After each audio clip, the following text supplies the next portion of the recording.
Honor X9C adalah smartphone 4 jutaan terbarunya Honor yang resmi dibawa di Indonesia. Apakah smartphone 4 jutaan ini menarik? Mari kita lakukan review dari Honor X9C ini.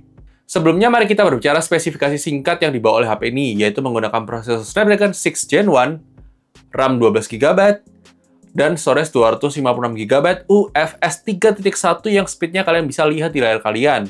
Jadi, mari kita lakukan review dari Honor X9C ini. Aspek pertama yang akan kita bahas adalah dari sisi performance-nya dulu. Jujur, secara performance harian sebenarnya smooth-smooth aja, tidak ada masalah. Hanya, kita memang menemukan ada sebuah isu yang cukup krusial, yaitu adalah delay notifikasi di aplikasi sosial media seperti WhatsApp, yang sangat-sangat agak disayangkan.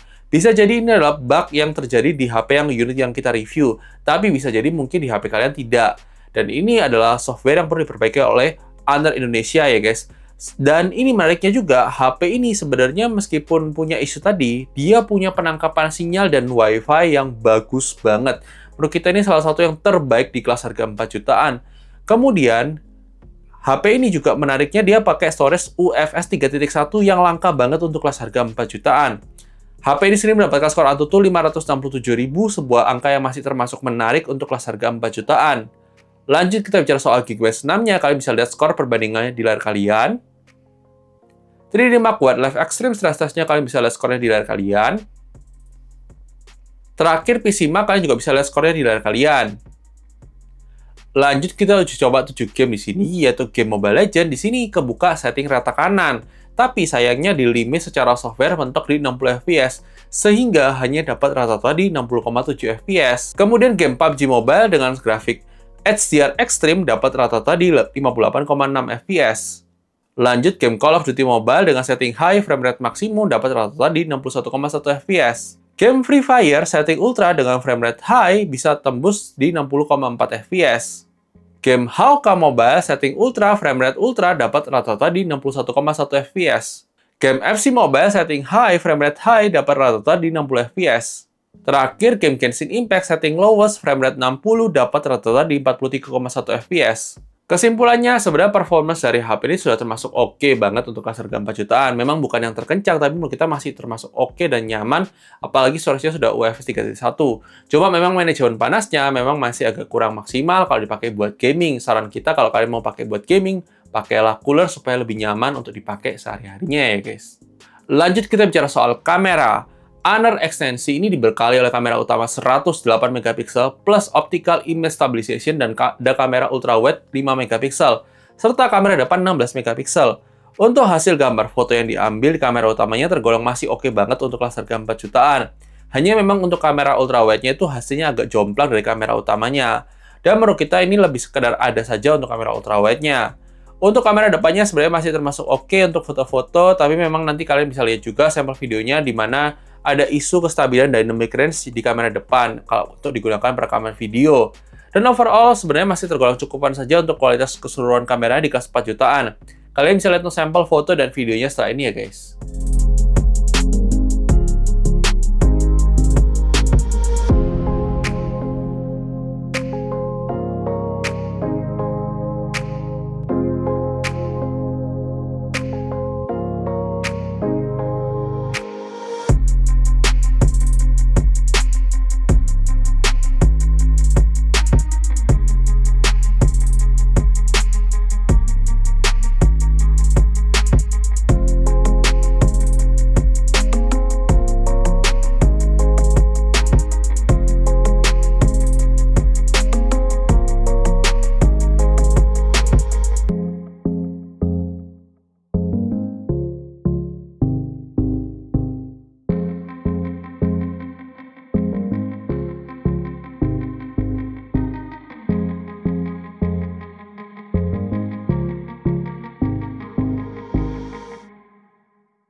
Oke guys, kali ini kita menguji coba kamera depan dari Honor X9C. Jadi kalau kita gunakan buat perekaman video, sayangnya untuk kamera depan dia maksimal di 1080p 30 fps ya guys untuk perekamannya. Dan kalau kalian lihat secara dynamic range masih belum sestabil itu.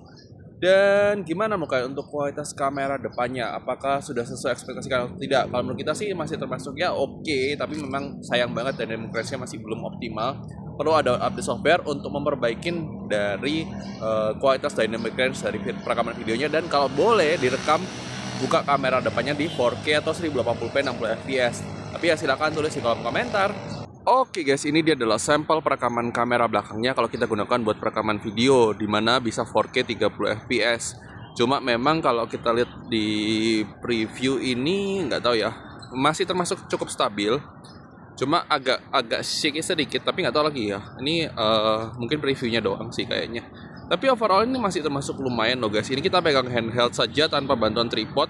Dan dynamic range-nya jauh lebih bagus ya, jelas kamera utama. Dan dia juga ada OIS-nya. Dan gimana mukanya? Dan dia belum bisa switchable lens karena dia 4K-nya ya. Tapi kita coba untuk yang 1080p-nya setelah ini ya guys. Oke, ini adalah sampel perekaman 1080p 30 fps-nya. Sayangnya juga ternyata masih belum bisa switchable ke kamera ultrawide-nya karena memang cukup jomplang untuk resolusinya kamera utama sama kamera ultrawide. Kita coba kamera ultrawide-nya untuk ini ya guys. Oke, ini adalah sampel perekaman kamera ultrawide-nya. Memang secara kualitas lumayan turun ya. Ini masih cahaya yang terang aja udah kerasa agak turun kualitasnya. Tapi gimana mau kayak untuk kualitas kamera ultrawide-nya? Apakah masih usable? Kalau menurut kita masih cukup usable untuk kebutuhan tertentu kalau untuk kebutuhan ultrawide-nya. Tapi ya silahkan tulis pendapat di kolom komentar ya guys. Oke guys, kali ini kita menguji coba kamera depan dari Honor X9C kalau kita gunakan dalam kondisi low light ya guys. Kurang lebih seperti ini untuk kualitasnya. Kalau kita lihat dari preview layar, ini masih termasuk bagus dan menarik untuk kelas harganya. Tapi gimana mau kalian? Silahkan tulis pendapat kalian di kolom komentar mengenai kualitas kamera depan dari Honor X9C kalau kita gunakan dalam kondisi low light ya guys. Oke guys, ini dia adalah sampel perekaman kamera belakangnya dari Honor X9C kalau kita gunakan dalam kondisi low light ya guys. Kurang lebih seperti ini ya, untuk kualitas kameranya masih termasuk oke untuk kelas harga 4 jutaan. Tapi gimana mukanya? Menarik atau tidak? Silahkan tulis di kolom komentar untuk kualitas kamera belakangnya ini ya guys. Dan ini adalah sampel kamera ultrawide-nya. Jadi memang jomplang sekali ya. Antara 108 megapiksel ke 5 megapiksel ini jomplang banget untuk kualitas kamera belakangnya dalam kondisi low light seperti ini. Tapi gimana mukanya? Silakan tulis di kolom komentar. Kalau kita bilang ini sekedar ada aja sih untuk kamera ultrawide-nya di low light ini parah banget ya guys. Tapi ya silakan tulis di kolom komentar. Lanjut kita bicara soal layar. HP ini pakai layar curved display AMOLED resolusi 1,5K, refresh rate 120 Hz. Yang menarik di sini layarnya itu diklaim sangat kuat dan bahkan bisa tahan banting. Bisa juga untuk nonton di YouTube 4K 60 dan wideband-nya sudah L1 ya guys. Kemudian kita bicara soal speaker. HP ini bakal dual speaker stereo yang bisa di-boost audionya hingga 300% dan karakteristik audionya termasuk oke untuk kelas harganya, meskipun bukan yang terbaik di kelas harganya. Kalian bisa dengarkan untuk sampel audio speakernya setelah ini ya guys.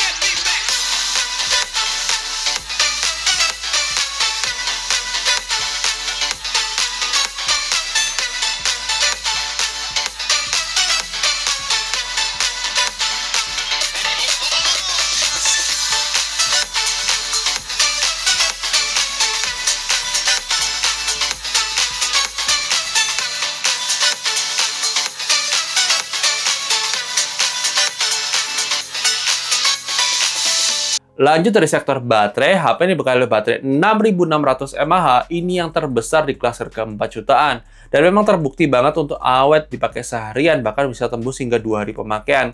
Kucuk banget buat Honor kasih kapasitas baterai sebesar ini di harga 4 jutaan.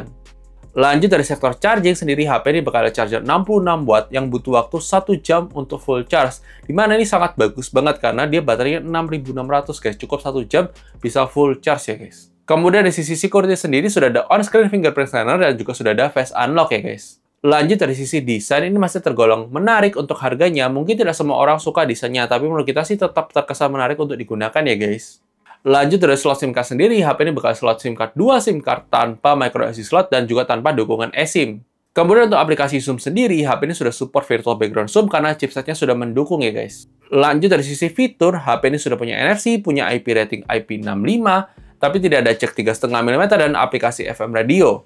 Kemudian untuk navigasi sendiri sudah termasuk aman dan lancar, kita tidak menemukan adanya kendala untuk bernavigasi menggunakan HP ini. Lanjut dari sisi jaminan update software sendiri, kita menemukan bahwa HP ini mendapatkan jaminan update 2 kali OS dan 2 tahun security, yang sayangnya dimulai dari Android 14. Kemudian untuk fitur AI-nya sendiri masih terbatas banget untuk seperti layanan AI kamera dan AI juga untuk object eraser ya guys. Kesimpulannya, ini adalah HP 4 jutaan yang kalau kalian incar itu adalah dari sisi daya tahan baterainya dan juga punya durabilitas yang sangat baik. Kalau performance bukan yang terkencang, tapi menurut kita ini masih termasuk all-rounder banget smartphone di harga 4 jutaan. Kalau kalian tertarik beli HP ini, silahkan cek link yang ada di deskripsi video. Dan kalau misalnya kalian punya pendapat lain soal HP ini, silahkan juga tulis di kolom komentar. Atau kalian pengguna HP ini juga bisa tulis pendapat kalian di kolom komentar mengenai HP ini. Dan thank you sudah nonton video ini. Jangan lupa like video kalau suka, dislike aja kalau nggak suka. Dan sampai ketemu di video selanjutnya guys. Oke guys, bye-bye!